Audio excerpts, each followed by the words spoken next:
1886లో 8 గంటల పనిదినం కావాలి అని అమెరికా, యూరోప్ ఖండాల్లో అనేక పోరాటాలు జరిగాయి.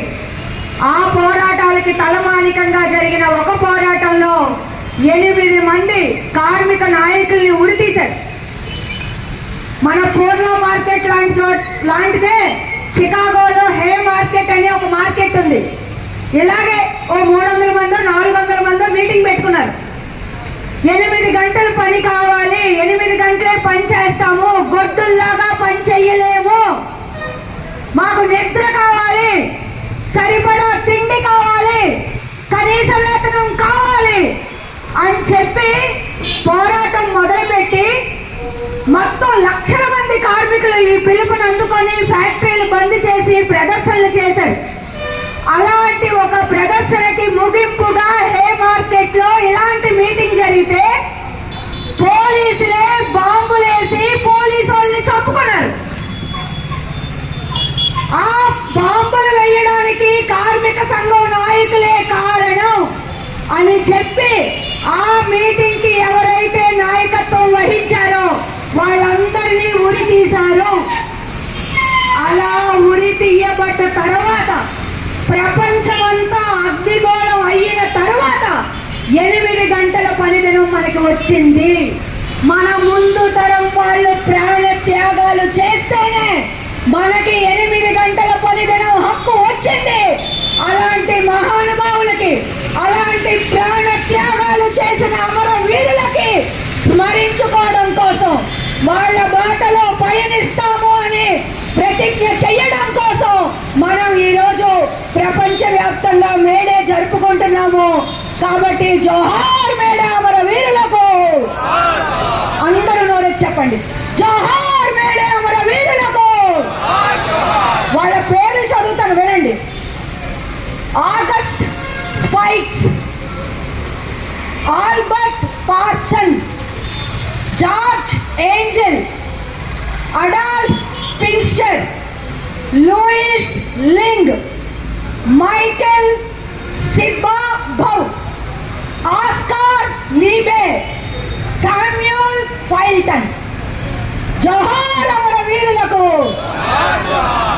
కామ్రేడ్స్, ఆ రోజు ఎటువంటి పరిస్థితులు అయితే ఉన్నాయో ఈ రోజు అవే పరిస్థితులు ఉన్నాయి. 8 గంటల పని దినాన్ని చట్ట ప్రకారం మార్చేశారు. 12 గంటలు చేయమంటున్నారు. బలమైన కార్మిక సంఘాలు ఉన్నాయి కాబట్టి వారానికి 48 గంటలు చేయండి అని చెప్పి వారంది పరిమితి విధించారు. ఎందుకు? మనం తిరగబడతాము అన్న భయం కొద్ది. ఈ పోరాటాలు, ఈ ప్రదర్శనలు, ఈ మీటింగ్లే లేవనుకోండి, మన యూనియన్లే లేవనుకోండి, ఆ రోజు ఎలాగైతే రోజుకి 16 గంటలు 18 గంటలు పనిచేశారో మళ్ళీ అలాంటి రోజులు మనకి రాబోతున్నాయి. కాబట్టి అప్పుడు పోరాడినట్టే ఇప్పుడు కూడా మనం పోరాడాలి. 8 గంటల పని దినం మా హక్కు. 12 గంటలు పని చెయ్యం. కనీస వేతనం మా హక్కు.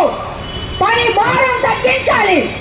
కాంట్రాక్ట్ అవుట్ సోర్సింగ్ సిస్టమే ఉండకూడదు. అందరినీ పర్మనెంట్ చేయాలి. మూటా, ఆటో, బిల్డింగ్, తోపుడు బళ్ళు మనలాంటి వాళ్ళందరినీ అసంఘటిత రంగ కార్మికులు అంటారు. మనకి పెన్షన్ సౌకర్యం ఉండాలి.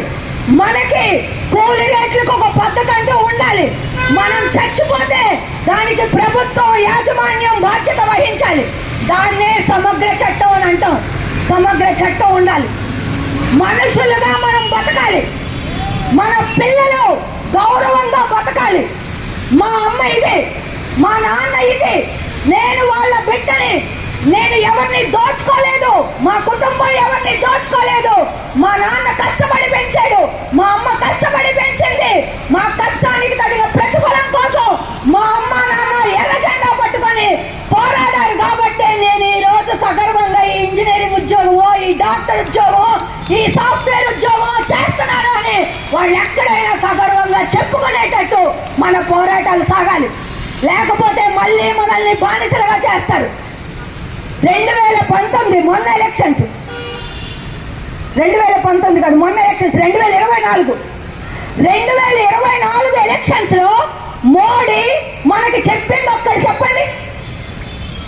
2019 ఎలక్షన్స్ లో ధరలు తగ్గిస్తానను, సంవత్సరానికి 2 కోట్ల ఉద్యోగాలు ఇస్తానను చెప్పాడు. మొన్న ఎలక్షన్స్ లో కార్మిక వర్గానికి, ప్రజలకి, రైతాంగానికి ఇచ్చిన ఒక్క హామీ మీకు గుర్తుందా? ఏం చెప్పలేదు. మోడీ మనకేమీ చెప్పలేదు, అయినా అధికారంలోకి వచ్చాడు. ఎందుకు వచ్చాడో అర్థం చేసుకోవాలి. మనం పోరాడుతున్నాం. ప్రపంచ కార్మికులారా ఏకం కండు. ప్రపంచ కార్మికులందరూ పోరాడితేనే 8 గంటల పనిదినం వచ్చింది. ఇప్పుడు కూడా సమస్త కార్మికులం పోరాడితేనే 8 గంటల పనిదినం ఉంటుంది, కనీస వేతనాలు పెరుగుతాయి.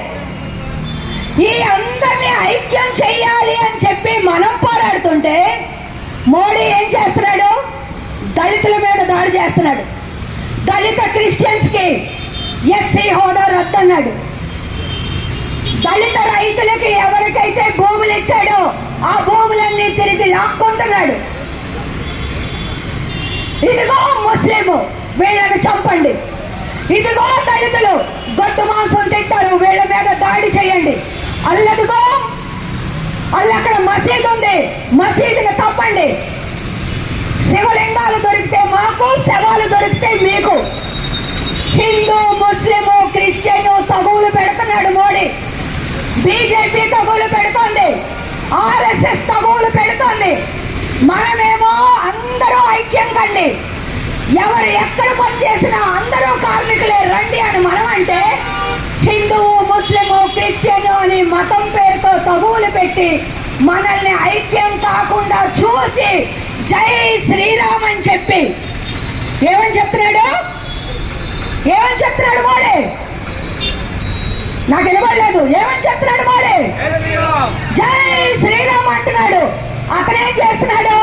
జై అదాని, జై అంబానీ అంటున్నాడు.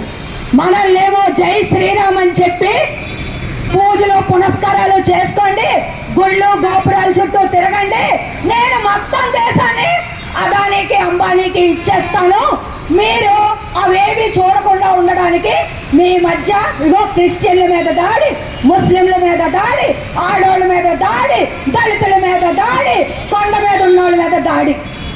మనల్ని కలవనివ్వట్లేదు, మనల్ని ఒక మాట మీదకి రానివ్వట్లేదు, మనకి జరుగుతున్న అన్యాయం మీద పోరాడనివ్వట్లేదు.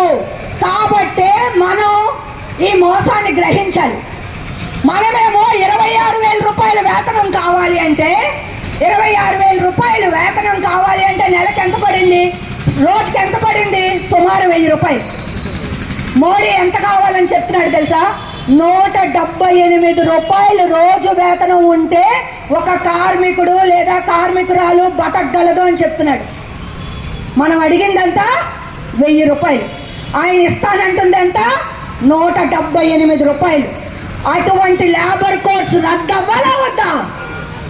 చెప్పండి, రద్దవ్వాలా వద్దా? వినబడలేదు. రద్దవ్వాలా వద్దా? మేము గౌరవంగా బతకాలి అంటే 26,000 రూపాయల కనీస వేతనం ఇవ్వాలి. 178 రూపాయలు కనీస వేతనం అన్న లేబర్ కోడ్స్ రద్దవ్వాలి. నువ్వు మా మధ్య మతం పేరుతో తగువ పెడతాను, కులం పేరుతో తగువ పెడతాను అంటే బ్రిటిష్ వాడికే దిక్కులేదు. బ్రిటిష్ వాడే మనల్ని కులం పేరుతో మతం పేరుతో చేర్చలేకపోయాడు.